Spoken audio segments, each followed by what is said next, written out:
Welcome to Bareham Engines. So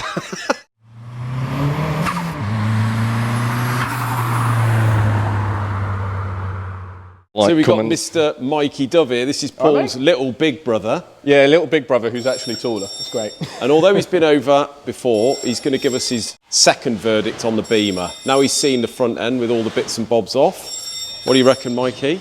You're quite over-dramatic. You reckon? Yeah, well, it's just a little bit bent and the front panel needs to come off, but it's I not have been too bad. told that. I'm a bit over-dramatic. It's been depressing me, mate. I don't see why. It's just, it's been used as a track car sort of thing, so Yeah. you've got to expect it to be knocks and bangs. So, like, you know, strut tops are still in the right place. They haven't moved. Chassis legs are still all straight and lovely. So nothing's actually that bad on it. No. It's just mainly, said that. it's a pain because they've actually, when they've put this new front panel on, they've welded it and seam welded it, but that will be the most annoying thing to cut off, but Yeah. nothing actually an angle grinder won't take out. So it's had a new front panel at some point. Yes, well, new and then kind of they've had a misfortune. Yeah. Yeah, several times by the looks of it. So it looks a bit skewy from the front. We had Dave Asprey in yesterday and he sort of had a quick look and he said I thought it had had a DAT from this side, but it looks like he said it's had a DAT from there, but it could be all over the shop. It's had a rear wing. Yeah, I mean, it's been used as a track car sort of thing and someone's run out of talent. But what do you expect when you buy something like this? Well, there's going to be plenty of lack of talent in there when we've got it done, mate. Speak for yourself. Speak for yourself. Until you have a drive, that yeah, is. until I have a drive and get black flag within I'll half just be a lap. chasing a Fiesta around most of the time. Yeah, pretty much. See the back end of a Fiesta taillights.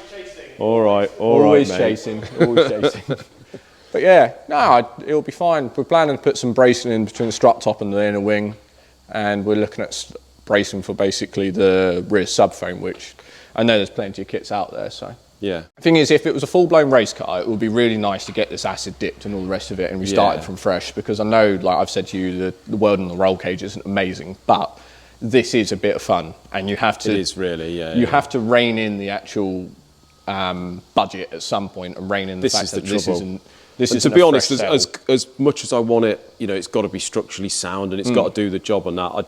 I know what I'm like and I don't want to go to the extent of probably doing all that because I know then I won't use it. Yeah. Well, if someone wants to acid dip the shell for about 200 quid, then that'd be fantastic. Yeah. but it's going to be used in all weathers and, you know. Yeah, as long as it's structurally sound and it's actually most of the rust has been taken care of. I've had a look over it already and it's nothing too bad. Like, well, that's promising, mate.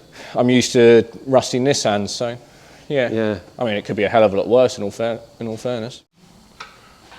Right, Isaac, that looks like a bit of a Heath Robinson setup there, mate. It is indeed. What are you doing? It is indeed a Heath Robinson setup. So that's the Series 1 Land Rover block, obviously with the angled block face. Right. So to be able to reface the block, we had to set it up on these jacks and because you've got it to lean over. Ah, right. So we sit. Fortunately, I think the back of the sump face is sort of flat, so we can sit that in the bed. Yeah. Jack it up at the front, and by the looks of it, clamp it any way you can. Yeah, pretty much. But it's lucky, really, because there's about, I think you said there was 17 inches of travel up and down on this mill. Yeah, that's right. And the block's 16.5 inches tall. Yeah, so we've got about half inch to play with. Yeah. Like Paul, really. But no, that's with a bit of luck, mate. That sort of stays where it is when we're facing it. But yeah, there's not really any other way of doing that, is there? No, not really. Right. First of all, the BMW V8. So Paul, as you can see, has got the pistons and rods and the crank in, so the bottom end is getting there. We've got all the chain kit sort of hanging there. We can't go any further, and the reason for that is this tube here that runs through the block is the feed from the water pump that goes round the back of the engine, then into the water galleries via this bit at the back here. Okay, and basically that tube just slides in from the front. There's an O-ring that goes in the back of the block, and there's a funny seal you see there that sits in the end here it's like a top hat seal that pushes in and then he's held in by the front cover. So obviously next step is to get the front cover on before we can put the heads on and all the rest of it and time it up. So that seal there is missing. Now I rang BMW up today and they don't even list that seal on their site. They list the tube, they list the rear seal, but nothing else. Now the guy from the parts has gone away and he thinks that that seal does come with a tube. So I've ordered a tube, not going to get that till next week now. So that's holding us up. So unfortunately, although we've got the pistons, rods and the crank in, can't get that finished now till at least the end of next week. So that one's on hold again. So guys, the reason for the thumbnail and title today. This is the Golf 8 valve that was brought in the other day. This is the warranty claim, that one that's, if we go back a few videos, this is the one, just to recap quickly, this is the one that obviously was about 2.5 years out of date, I suppose, but he ain't done many miles in it. He's getting low oil pressure when it's hot, on idle, getting about 4 psi too lower oil pressure apparently, and the light's coming on. He's tried this, that, the other. He's tried another oil pump, another brand new one. He's tried obviously different grades of oil, different oil filters, different oil filter housing, this, that, the other. So the next step was obviously, there was a bit of dispute with the owner and I, because obviously we are well out of warranty, although he hasn't done the miles. So what I did say to him is, look, all I can say is, to be fair, more than fair, is bring the engine in as you received it. So we've got a tall engine, bare. We will strip it. I will check everything with a fine-tooth comb, and if it's anything that we have done wrong, then, you know, or something that's gone wrong with the engine, then we will rectify it free of charge, end of story. Bear in mind, when we did this was at the time when we sort of still did refreshes, so we didn't grind the crank was perfect, we just polished it, obviously checked everything else, we honed the bores, we didn't bore it, because the bores were absolutely cock on.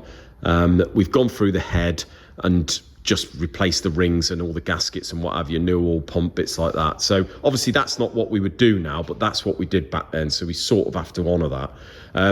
It is a 2-litre bottom end with an 1800 cylinder head, which is over there. Now what I have done, we've stripped it and I have measured absolutely everything within an inch of its teeth. So we've measured the crank journals. First of all, we plastic gauged on, we're getting about 2 thou on everything, slightly under 2 thou on the main, so that is on the tight side. We've measured the housings in the block. I've measured the conrod, that is with the conrods as well. I've measured the housings on the conrods. We are middle to tight side on that.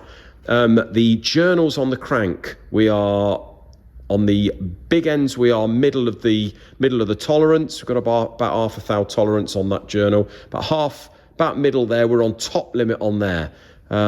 So on the tight side, really. Cylinder head, that is bottom end wise. The shaft through here, this intermediate shaft, absolutely snug as a bug. No issues there. So everything in the block, that side of it, is the only things really that can sort of affect your oil pressure, is the bearings and the housings. So the cylinder head over here, guys, I've had the buckets out, measured the housings in the in the head, measured compared to the buckets, and we've got about 1 thou and a half running clearance on those, so they are snug as a bug.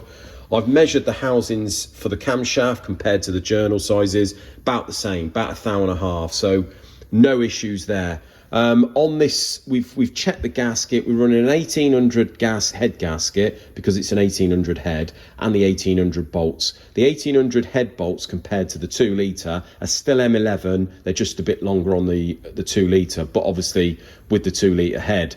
But we obviously have to run the 1800 ones. But it's only the length that's different. The oil does feed up, actually. If I turn this over. The oil feeds up this bolt hole. So this bolt hole here, as you can see, halfway up, there's a step. So it's slightly bigger diameter here. And the reason for that, if you see down the bottom there, there's a hole. So the oil goes, see where the gasket is, it goes up from the block here, across the gasket, through the bolt, or beside the bolt, through that hole, and then that hole goes to an oil gallery that runs down there and feeds the hydraulics. Everything's snug as a bug. You could understand if we had sloppy buckets in there, or the cam was wibbling about in there and excessive clearance, that could affect the oil pressure. But to be honest, guys, we have measured absolutely everything we can engine wise. Oh, we've had the oil pump apart. Although he put a new oil pump on, he said it changed it not at all, because he's had a manual gauge on this. And we've checked that pump and the tolerances, the relief valve, everything's perfect. So can't find anything wrong with it. I've been in touch with him today. It was a bit one of those, I was a bit worried about the phone call, because obviously probably going to think that I'm going to ring you up and sort of say everything's all right, and how's he to know any different. But I said, honestly, this engine here, really, if we put all the old bits back in, all the bits we need, like the gaskets and what have you, the cam belt, to put it all back together, this thing, about 100 quid in bits. It ain't expensive. I said, and then it's a few hours labour. So for me, I would almost rather find something so we know what the problem is. I said, but as far as I'm concerned, it's not an engine issue. Whatever it is, whether it's the filter housing or the sensor, I don't know. But I'm quite happy that this tall motor that we put together is not a problem.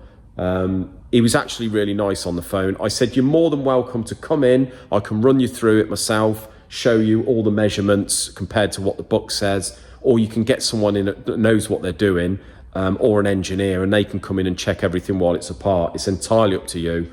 But that's where we are. Obviously, the deal was, when we spoke on the phone before he brought it in, that if we find nothing wrong with it, then obviously he's going to have to be charged for the time and the parts putting it back together.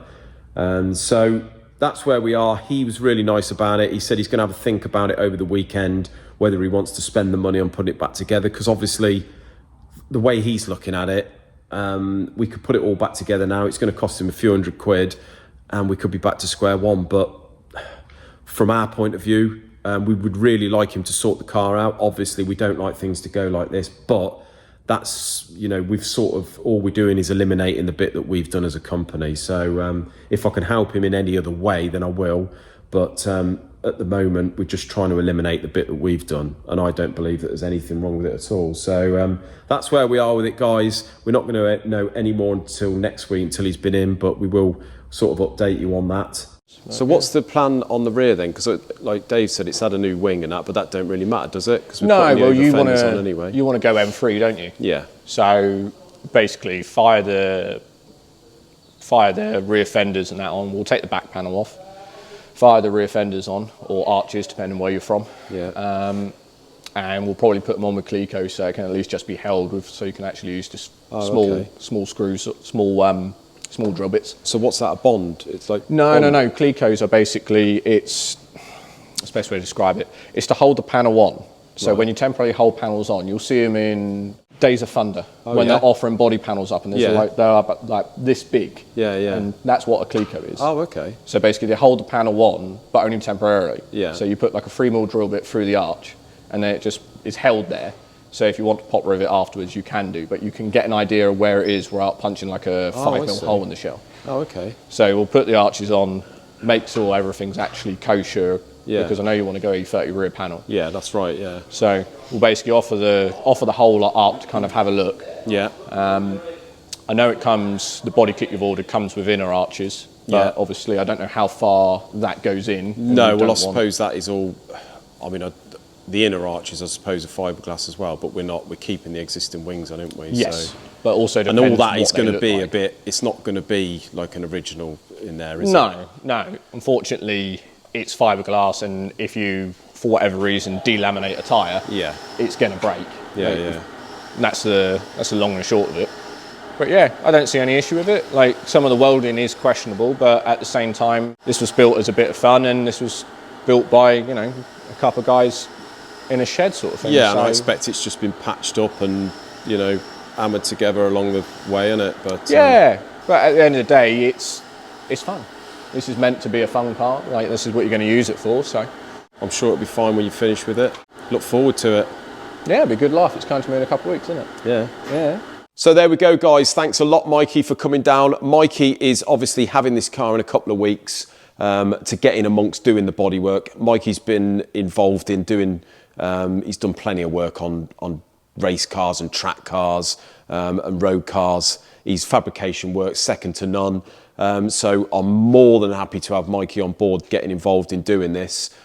He actually, which you'll see at the end of this video, he actually did Paul's rally car, Fiesta.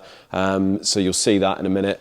But yeah, he sort of cheered me up really for the bank holiday weekend, because I've been, obviously we've had to fork out a load of money for this thing already, in parts that we know we need to order now, because we know we're going to need them at the end of it. Obviously there's panels and stuff like that, there's the brakes, the wheels, all the rest of it. But if we don't order it now, those things are going to be 2 or 3 months extra time, so we may as well get them all ordered now. But obviously, as you can imagine, forking out that sort of money and having to stare at this front end on the ramp every day, slightly upsetting. But Mikey's come in, reassured me, so jobs are good, and thanks a lot, mate. So here, guys, just round the corner, look, is Paul's rally car.